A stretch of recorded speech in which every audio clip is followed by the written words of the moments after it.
৭ October অপারেশনের দিনটি সূক্ষ্মভাবে ৪টি পৃথক অংশে বিভক্ত করা হয়েছিল, যার প্রতিটি অংশ ছিল পূর্ব পরিকল্পিত। প্রথম অংশ গুরুত্বপূর্ণ ভূমিকা পালন করে। সকাল ৬টা ৩০-এ গাজা থেকে ৩,০০০ রকেট উৎক্ষেপণ করা হয়েছিল। এই আক্রমণের রকেটগুলো হলো কাশেম মিসাইল এবং শক্তিশালী ইরানি ফাইজার রকেট। আয়রন ডোম মিসাইল সিস্টেম আগে থেকেই মোতায়েন করা ছিল।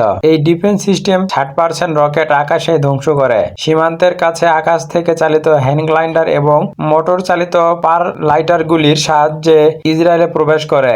এই অপ্রচলিত উড়ন্ত মেশিনগুলি আকাশ প্রতিরক্ষা ব্যবস্থাকে চ্যালেঞ্জ করার জন্য একটি অপ্রত্যাশিত উপাদান হিসেবে কাজ করে। যখন হ্যান্ড গ্লাইডারগুলিতে থাকা যোদ্ধারা অবতরণ করে কংক্রিটের দেয়ালের উপর দিয়ে, যা ইসরায়েলি ভূখণ্ডকে এতদিন সুরক্ষিত রেখেছিল।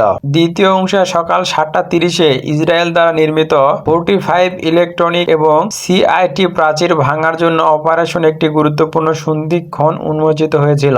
যোদ্ধারা কুমশেলমের কাছে ইসরায়েলি অঞ্চলে একটি সমন্বিত প্রবেশ সম্পাদন করে। ক্রসিংটি অত্যন্ত গুরুত্বপূর্ণ ছিল কারণ এটি মূল হিসেবে কাজ করছিল ইসরায়েল এবং গাজার মধ্যে যাওয়া চেকপয়েন্টের জন্য, ইসরায়েলের ভূখণ্ডের ভিতরে হামলার প্রতীক হিসেবে।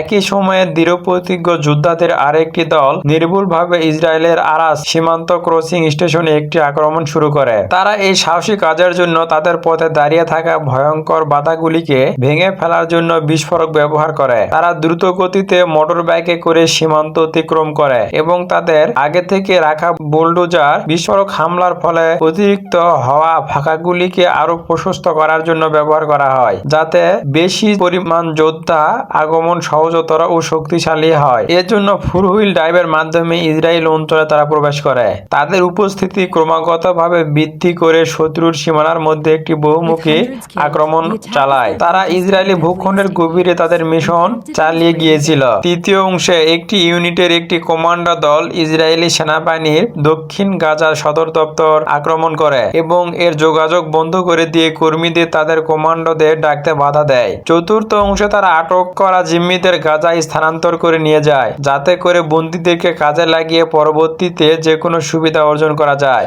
আর এটি ছিল একটি সফল অভিযান।